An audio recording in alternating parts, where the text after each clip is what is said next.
entend souvent parler de l'index glycémique et des édulcorants. Je vais maintenant vous expliquer ces sujets et leur place dans le contexte du diabète. Alors tout d'abord, c'est quoi l'index glycémique?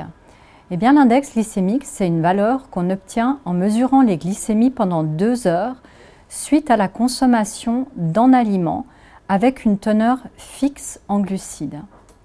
Ensuite, on va comparer ce résultat avec d'autres aliments qui ont toujours la même quantité de glucides. Les aliments avec un index glycémique bas seraient plus intéressants car ils ne provoquent pas d'élévation importante de la glycémie. L'idée paraît intéressante, mais on s'est rendu compte qu'en pratique, c'était compliqué et difficile à utiliser car en réalité, on mange en repas où il y a plein d'aliments différents et il y a plusieurs facteurs qui vont influencer la vitesse d'absorption des glucides. D'autre part, on mange rarement en aliment seul, alors que l'index glycémique correspond à un aliment précis. Alors au final, est-ce qu'on peut retenir quelque chose de cet index glycémique? Un point important est que les aliments riches en fibres ont un index glycémique plus bas que s'ils sont raffinés, comme par exemple le pain blanc. C'est pour ça qu'on va conseiller les céréales complètes, comme le pain, les légumineuses. Les aliments qui ont un index glycémique bas sont le lait, les yogourts, les légumes et les fruits consommés plutôt crus et ceux qui poussent dans notre région.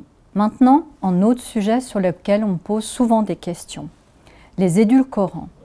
C'est ce que je vais vous expliquer maintenant.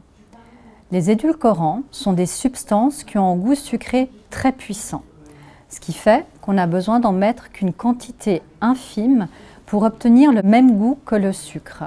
C'est pour ça qu'on les appelle édulcorants intenses. On en met tellement peu que l'apport calorique et l'impact sur la glycémie est négligeable. Il existe de nombreux édulcorants avec des noms comme aspartame, stevia, saccharine, cyclamate et bien d'autres encore. On les trouve dans des boissons avec les mentions 0 ou light par exemple. On les trouve aussi comme substitut du sucre qu'on peut mettre par exemple dans le café, les thés, les tisanes ou dans les produits laitiers qui sont 0% ou light par exemple. Bien que les édulcorants n'impactent pas la glycémie, leur utilisation fait débat. En effet, ce n'est pas une bonne habitude d'en consommer régulièrement car ils entretiennent l'habitude pour le goût sucré. Il est préférable de se déshabituer du goût du sucre. Il n'est donc pas forcément nécessaire d'acheter des produits édulcorés.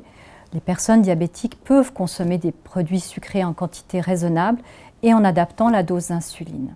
Seules les boissons sucrées sont déconseillées.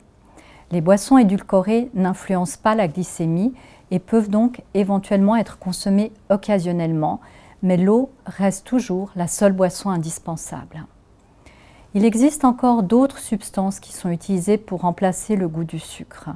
On me demande par exemple souvent si le fructose en poudre peut être utilisé en remplacement du sucre et s'il est plus sain pour la santé. Le fructose consommé en remplacement du sucre n'est clairement pas conseillé en raison de ses effets défavorables sur la santé. Quand il est naturellement présent comme dans les fruits, il pose aucun problème. La dernière catégorie d'édulcorants sont les polyols. On les utilise principalement car ils ne provoquent pas de carie dentaire. On les trouve dans les bonbons et dans les chewing-gums, mais aussi dans certains médicaments comme les pastilles pour la gorge ou les sirops pour la toux. On les trouve sous des noms comme par exemple xylitol, mannitol, sorbitol, isomalt et bien d'autres encore. Ils influencent peu ou pas la glycémie et en excès, ils peuvent provoquer des maux de ventre et même de la diarrhée. Si vous en consommez, il est donc préférable d'en prendre peu à la fois et de ne pas les comptabiliser pour doser l'insuline.